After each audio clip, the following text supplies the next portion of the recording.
আসসালামু আলাইকুম। Health and beauty tips নিয়ে আপনাদের সঙ্গে চলে এসেছি। আমি বিউটি অ্যাডভাইজার অ্যানি।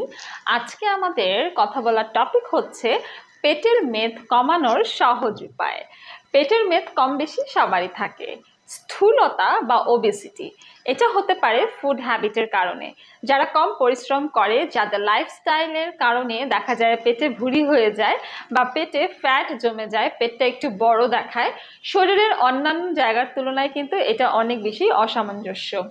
অ্যাকচুয়ালি সেক্ষেত্রে আপনারা চাইলে কিন্তু লাইপোসাকশন যেই ট্রিটমেন্টটা আছে সেটা করতে পারেন। সেটা অনেক বেশি সেফলি ফ্যাটটাকে রিমুভ করে এবং ফ্যাটটাকে লুজ করতে হেল্প করে, যেটা আপনার হেলথ বুস্ট আপ করতেও সাহায্য করে।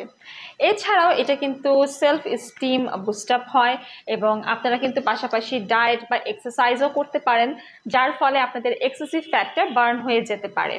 এবং আমরা বলে থাকি যে আপনারা কিন্তু লাইপোসাকশনের মাধ্যমে কিন্তু আপনাদের পেটের অতিরিক্ত মেদটাকে খুবই সহজেই কমাতে পারবেন।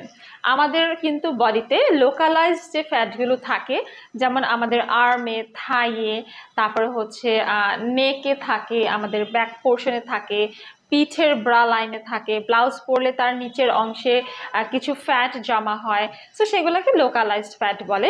আবার আরেকটা ফ্যাট আছে যেটা হচ্ছে ভিজারাল ফ্যাট, যেটা হচ্ছে আমাদের দেহের ভিতরে, অর্গ্যানের ভিতরে এক রকমের ফ্যাট জমে, যেটা অনেক বেশি হার্মফুল। তারপর হচ্ছে সাবকিউটেনাস ফ্যাট, যেটা চামড়ার নিচের চর্বিতে হচ্ছে যেটা থাকে। ঠিক আছে, সো যারা হচ্ছে পেট ভরে ক্যালোরি গ্রহণ করে, প্রচুর পরিমাণে খাওয়া দাওয়া করে, তাদের হচ্ছে ভিজারাল ফ্যাটটা জমে যায়। এছাড়াও হচ্ছে পেটে মেদ জমে যেতে পারে মহিলাদের মেনোপোজের পরে। আবার অনেকের দেখা যায় এটা জেনেটিক্যাল প্রবলেম থাকে। পেটে মেদ জমলে কিন্তু এটা আপনার লিভারের সমস্যা হতে পারে, গল ব্লাডার স্টোন হতে পারে, ডায়াবেটিকের ঝুঁকি বেড়ে যেতে পারে, ডিমেনশিয়া হতে পারে এবং ইনফার্টিলিটির প্রবলেমও কিন্তু হতে পারে। তাহলে আপনারা খুব সহজেই পেটের মেদ ভুঁড়ি কমাতে পারবেন যদি আপনারা প্রতিনিয়ত ব্যায়াম করেন, জাপানিজরা রেগুলার সাইকেলিং করে। বাংলাদেশে আপনারা চাইলে কিন্তু বাসার নিচে আমাদের যতটুকু স্পেস থাকে, কার পার্কিং বলেন বা হচ্ছে গার্ডেন বলেন বা পার্ক বলেন, সেখানে আপনারা সাইকেলিং করতে পারেন, সুইমিং করতে পারেন, প্রতিদিন 30 মিনিট 40 মিনিট জোরে জোরে হাঁটাচলা করতে পারেন। এতে যেটা হবে, আপনার ব্রিদিংটা ফাস্ট হবে, হার্টবিটটা ফাস্ট হবে, তখনই কিন্তু দেখা যাচ্ছে আপনার ক্যালোরিটা বার্ন করতে হেল্প করবে। অথবা বাসায় ফ্রি হ্যান্ড ওয়ার্কআউট করতে পারেন, যেমন প্লাঙ্ক করতে পারেন, পুশ আপ করতে পারেন, স্কিপিং করতে পারেন, ওয়েট লিফট করতে পারেন। 30-40 মিনিট যদি আপনারা ওয়ার্কআউট করেন, অটোমেটিক্যালি আপনাদের পেটের মেদ কিন্তু ঝরে যাবে। একটা হেলদি ডায়েট কিন্তু আপনাকে আরও বেশি হেলদি রাখতে পারে।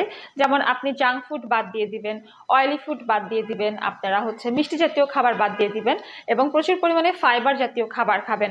যেমন ওটস খেতে পারেন, শাকসবজি, সালাদ, সেগুলো খেলে কিন্তু আপনাদের দেখা যায় পেটে ভিতরে যে আমাদের ফ্যাটটা জমে সেটা জমতে পারবে না। আবার আপনাদেরকে বাদ দিতে হবে ডিপ ফ্রাই খাবারগুলো। খেতে পারেন ফল। ফল কিন্তু আপনাদের ক্ষুধা কমাতে সাহায্য করবে এবং এটা পেটটা একটু ভরা ভরা ফিল হয়। আবার আপনার চর্বিটাও গলে যাবে। সব থেকে বেশি আপনারা ট্রাই করবেন সুগারলেস খাবার না খাওয়া, প্রসেস ফুডটা বাদ দিয়ে দেওয়া। অনেকেই আছে কোক, তারপরে হচ্ছে সুইট ডিশ, আবার দেখা যায় যে মদ্যপান করা, স্মোকিং, এগুলোও কিন্তু আপনার শরীরে প্রচুর পরিমাণে ফ্যাট জমাতে পারে। আরেকটা জিনিস করবেন সেটা হচ্ছে পর্যাপ্ত পরিমাণে পানি পান করবেন, তাহলেও কিন্তু আপনি আপনার লাইক এক্সেসিভ যে ফ্যাটটা আছে সেটাকে নিয়ন্ত্রণ করতে পারবেন। সো ঠিক এভাবেই কিন্তু আপনারা খুব সহজেই পেটের মেদ কমাতে পারেন। নিজেকে একটু এক্সারসাইজ করতে হবে এবং কনসার্ন হতে হবে অ্যাবাউট হেলথ। আপনি যদি সুস্থ থাকেন, আপনার ওজন যদি কম থাকে, তাহলে কিন্তু নানান রকমের রোগ থেকে আপনি অনেক দূরেই চলে যেতে পারবেন। সো আজকের ভিডিওটা এই পর্যন্তই থাকছে। সবাই সুস্থ থাকবেন, ভালো থাকবেন। আসসালামু আলাইকুম।